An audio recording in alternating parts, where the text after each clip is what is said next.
Hello scholars, Mrs. Avedian here. We are going to pick up where we left off on page 6 of your math packet on example 4. We're continuing to use the distributive property and model using tape diagrams and rectangular arrays. So example 4 asks us to rewrite the expression, the sum of 6x and 15 divided by 3, in standard form using the distributive property. So we're writing it in standard form. That means that we want to have no parenthesis, and we do not want to have more than one term with a variable or a constant. So we're writing it in the simplest form we can. And we're going to use the distributive property to do this. And the distributive property is a property that has to do with multiplication. So as I look at this problem here, it has division. We're dividing by 3 instead of multiplying what's on the outside of the parentheses. We need to change that first. So I'm going to write a little note over here on the outside. So number 1, the first thing we need to do is we need to rewrite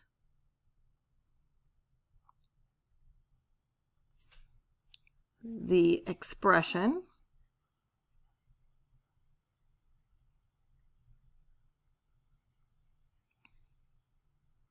in terms of multiplication.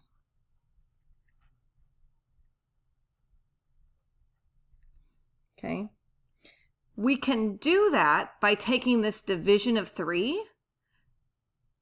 We can multiply by the inverse of 3 instead. So how do we multiply by the inverse? This is different than the opposite, and you practice this on Friday in class. So I'm going to write 3 as a fraction, 3 over 1. That's still 3. And the inverse of it is flipping it over, inverting it. So that is 1/3 is the inverse.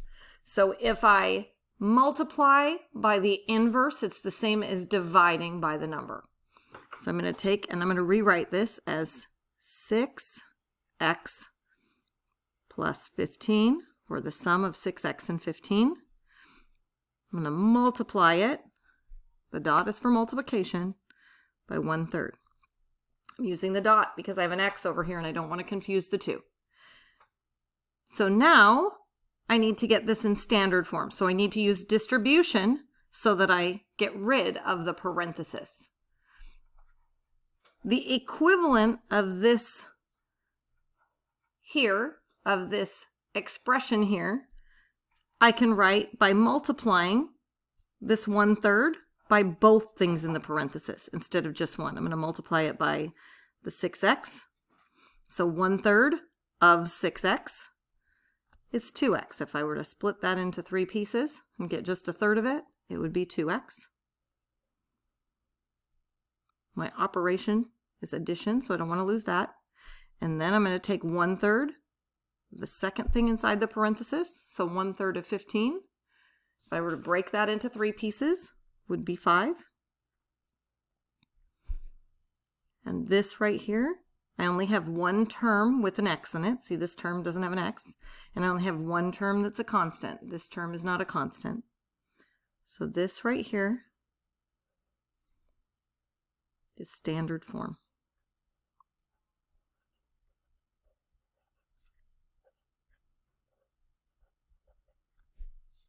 Okay.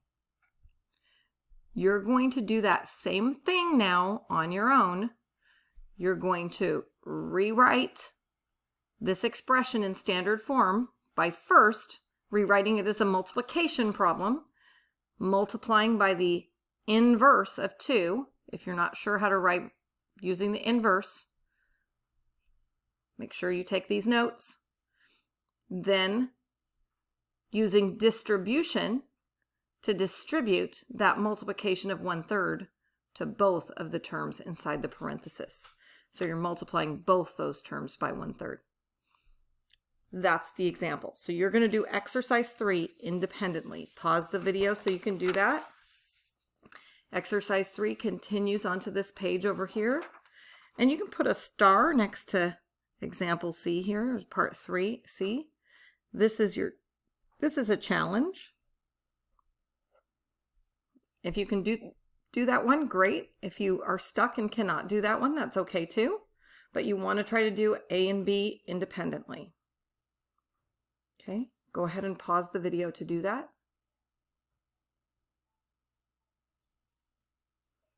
Okay. Now we're on example 5. Anytime the problem says example, those are the ones we do together. Exercise are the ones you do independently. Expand the expression. 4 times the sum of x, y, and z. So we need to expand this, meaning we need to use distribution to get rid of those parentheses and rewrite it in an equivalent form that does not have the parentheses. We expand expressions using multiplication, and we can show multiplication with our rectangular array. So I'm going to draw a rectangular array here. And the height of this rectangular array is 4 to represent my 4. And it's being multiplied by the sum of x, y, and z. X, y, and z are 3 different variables. So there are 3 different numbers that those variables are standing for. So I'm going to make sure that my 3 boxes are 3 different sizes to represent that they're 3 different numbers and we don't know what those are. So x, and then I'll do, I don't know, y, and z. Now I can use my multiplication. 4 times x, think of it just like a multiplication table. So 4 times x is going to be 4x. If I have 4 times x, that means I have 4 x's. I don't know what x is yet. If I have 4 times y, that means I have 4 y's. And if I have 4 times z, that means that I have 4 z's.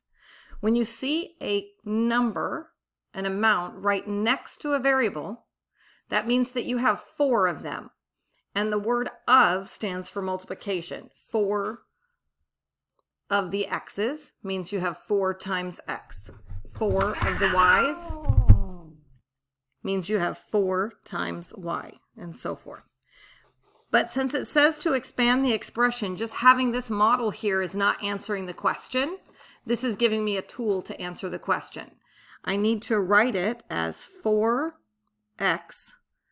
plus 4y plus 4z. This is my expanded expression. The box around there is just me circling it in square format to show that this is the answer to the question. So this was the tool I used to figure out the answer. This is the answer itself. Let's take a look at the directions for exercise 4 before you pause this video to do it alone. It says expand the expression from a product to a sum. So we're going from a product to a sum. Product is multiplication. Sum is addition. So right now we have the product of 3 times x plus 2y plus 5z. And we need to get rid of that multiplication there because it's saying I want it to be just a sum, just like what we have here. You're going to do this by removing grouping symbols. Grouping symbols are parentheses. Using an area model. Okay, your area model is what we did up here. And the repeated use of the distributive property. So when we filled in the area model, when we put this 4x here, that's repeated use of the distributive property because we did it 1, 2, 3 times. You're going to do the same thing here. You're going to draw an area model and its purpose is to remove the grouping symbols. And you're going to use the distributive property to do that. And the whole purpose is to expand the expression. So this is your end game here, expanding the expression. So you're going to do exactly what we did up here, but with this expression. So go ahead and pause the video to do that. And then when you come back, we will do example 6 together. Okay, you're back. Hopefully you got that done. And you'll be happy to know that example 6 is exactly what we did using the Desmos activity last week. So the beginning of last week, you did the Desmos activity with the pool tiles, and this is almost identical to it. Example 6 says we have a square fountain area with side length s feet. So we don't know how many feet the side length is bordered by a single row of square tiles as shown. Express the total number of tiles needed in terms of s 3 different ways. So it says right here that the side length here is s feet. We don't know what the number of feet are. Again, this is just like the one we did in Desmos. This is a swimming pool here, or a fountain. They say it's a square fountain here. We did a swimming pool in Desmos.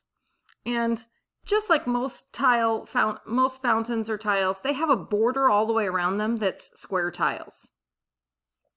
These tiles are 1 foot by 1 foot, and this is S number of feet. So let's go ahead and we need to do this 3 different ways. So I'm going to do it once with, I don't know, I say with S equaling 4 feet.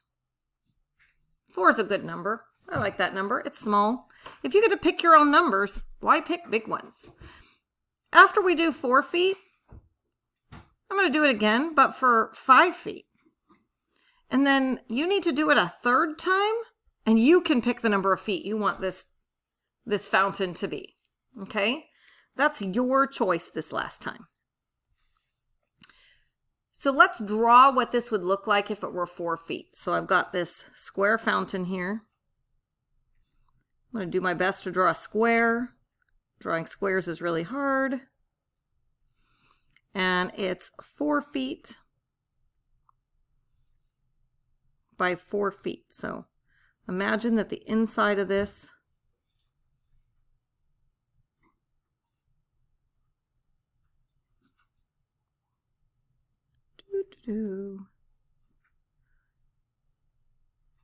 is 4 feet by 4 feet.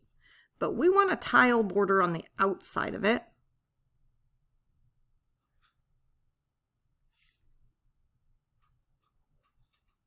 All the way around, so we're putting this decorative tile border. And each of the tiles is 1 foot by 1 foot.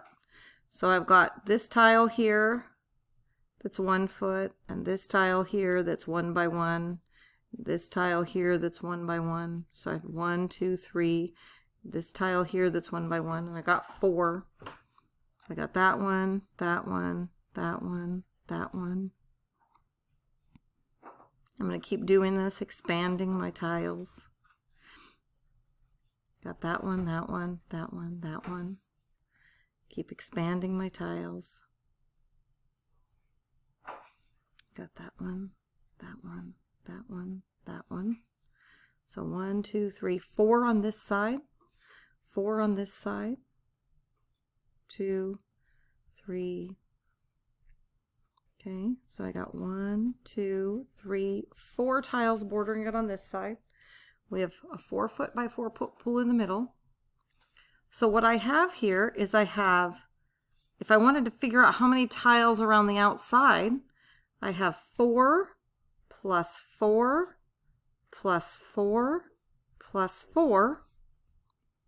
And then I have 1, 2, 3, 4 more. So I need 4 times 1, 2, 3, 4, 5, which would be 20 tiles total. Okay. Express the total number of tiles needed in terms of S 3 different ways. So here we go. I had 1, 2, 3, 4, 5, And in this case, my S was equal to 4 feet. And this is expressing it in terms of the S. There is more than one way you could do this. Like when we were doing the activity in Desmos, some of you discovered that if you wanted to figure out the number of tiles, you could take whatever the width of the pool was. So say like 4 in this case. You could multiply it by the number 4. And then you could add 4 for the corner tiles afterwards. Some of you discovered that if you counted 1, 2, 3, 4, 5 tiles, start actually down here. You got 1, 2, 3, 4, 5 tiles. And then 1, 2, 3, 4, 5 tiles.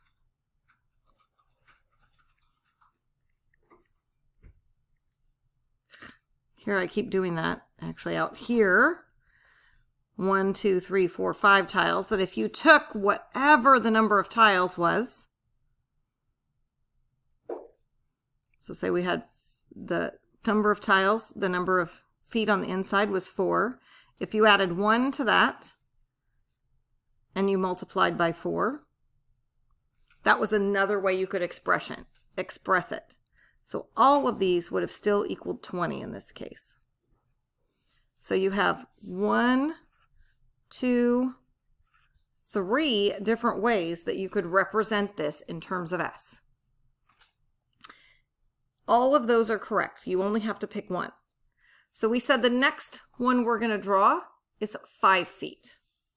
So I'm going to come down here. I'm going to draw another square. And this swimming pool, I'm not drawing it bigger because I don't want to run out of paper. It's 5 feet wide.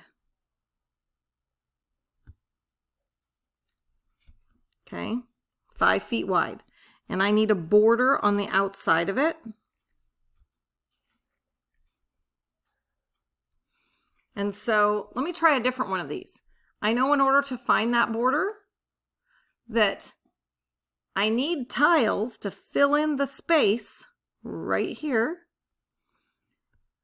I need those 5-foot tiles, so my S equals 5 feet. I'm going to use, I think, this one right here. Okay. So I know my S equals 5 feet, and then it's 1 more foot to the side. I've got 1 extra foot. So I could put 5 feet plus that 1 extra foot, and I can multiply that whole thing times 4 because I have 1, 2, 3, 4 sides. So that's giving me